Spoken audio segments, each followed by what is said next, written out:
Good morning, everyone.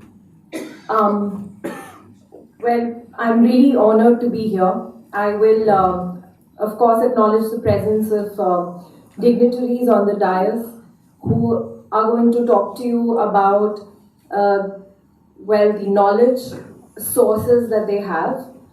I'm going to talk about something which is very different from what we've actually gotten here to speak about, which is interfaith, various religions.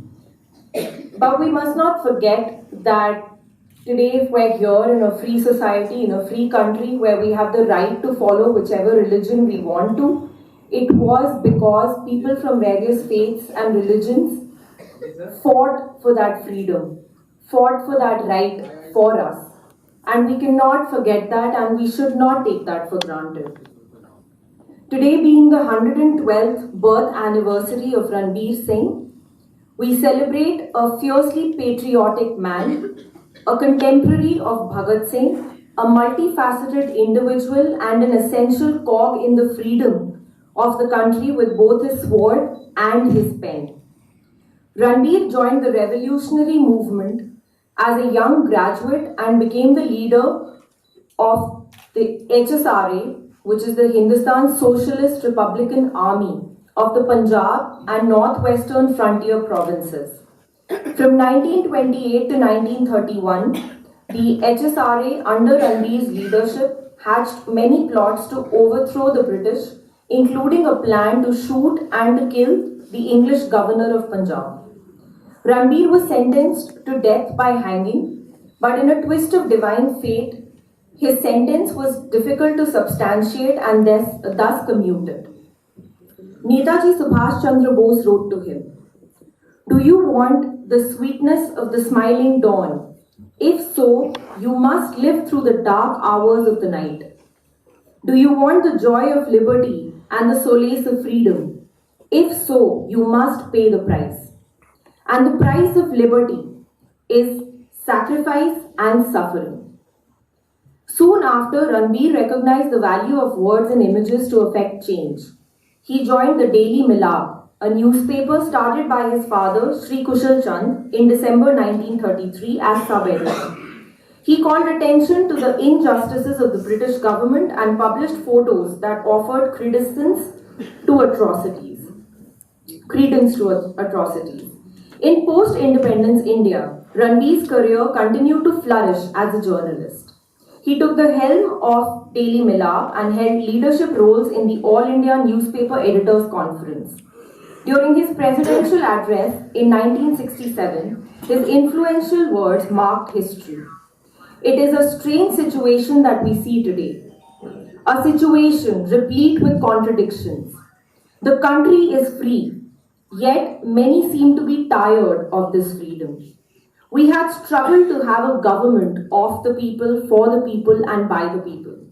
But now, millions in a bewildered tone ask, is this the realization of our dream? Even after 20 years of freedom, a big question mark blares out. Where is hope? Where is light? Boys and girls, ladies and gentlemen, I would like you to take a moment to think, is this not true even today in our country? Even today, 70 plus years hence from the day that we got our freedom, this question mark is still there. Where is hope and where is light? Ranbir published 47 books in his lifetime, and his patriotic poems and paintings were recognized by statesmen and artists nationally and globally. He won awards and was called a magician and a mogul of words by the late President Zakir Hussain. Ranbir voyaged across the world as an emissary from India, touching hearts and minds wherever he went. With the Ranbir Singh Archive, we showcase revolution as an aspect of courage and sacrifice, what it once meant, and what it can mean again. We share the less-known stories of freedom fighters in order to inspire the next generation to feel responsible, take initiative, and learn to live with dignity.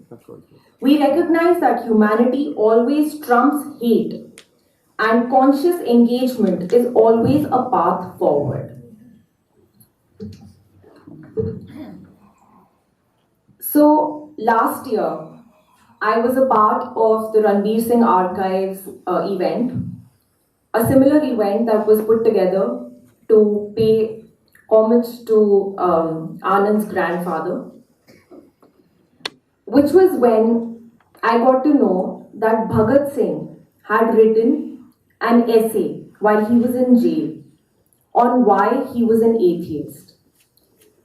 I think it is a matter of great pride and honor that I, being somebody who does not follow any religion, I do not believe in any faith, am the one speaking at an interfaith conference.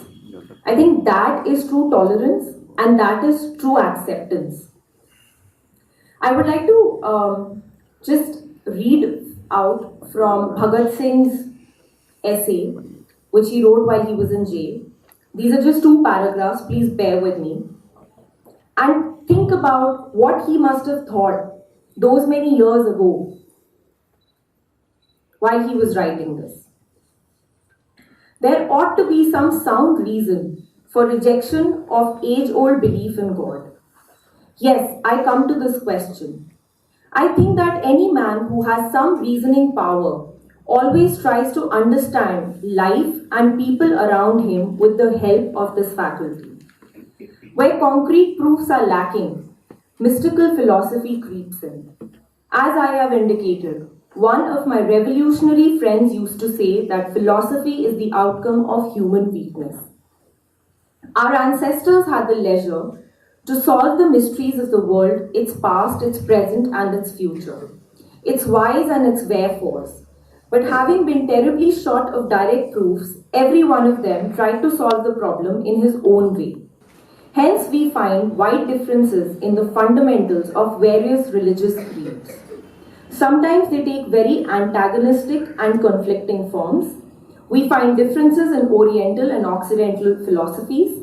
There are differences even amongst various schools of thoughts in each hemisphere. In Asian religions, the Muslim religion is completely incompatible with the Hindu faith. In India itself, Buddhism and Jainism are sometimes quite separate from Brahmanism. Then in Brahmanism itself, we have 2 conflicting sects. We have the Arya Samaj and the Sanatan Dharma. Charvak is yet another independent thinker of the past ages. He challenged the authority of God. All these faiths differ on many fundamental questions, but each of them claims to be the only true religion.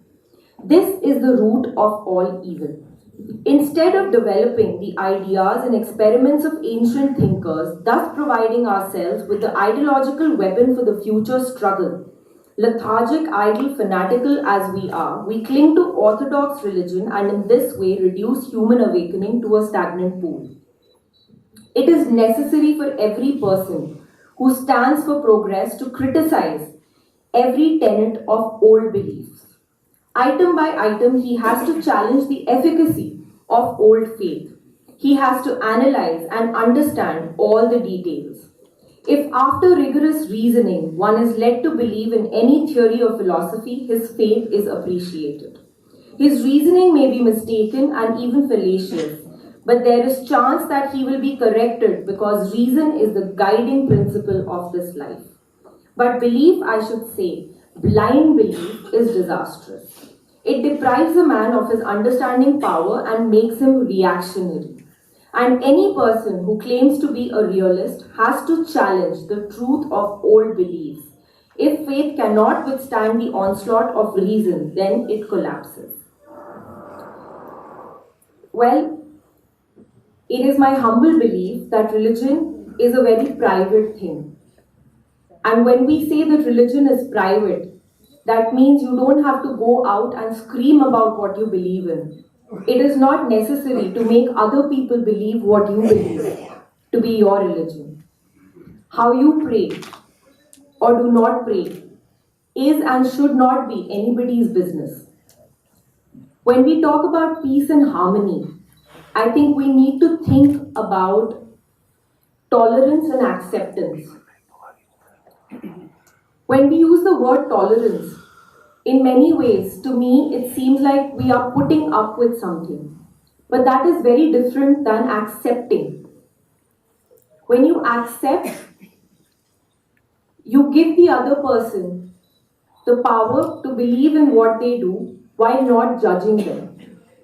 So you might look at the sky outside and say that the sky is blue. And I might look at it and say that I see a green sky. Tolerance would be you thinking that this woman is crazy. She doesn't know what she's talking about. The sky is blue, but whatever, let her believe it. And acceptance would be maybe I'm looking at the sky with yellow glasses or green glasses, and I genuinely do see the sky as being green. And you letting me do that. Well, I truly believe that no religion is superior or inferior, and I'm sure that our learned scholars today will speak about that and will enlighten us as to the history and the philosophy of various religions, and I would love to know more about it.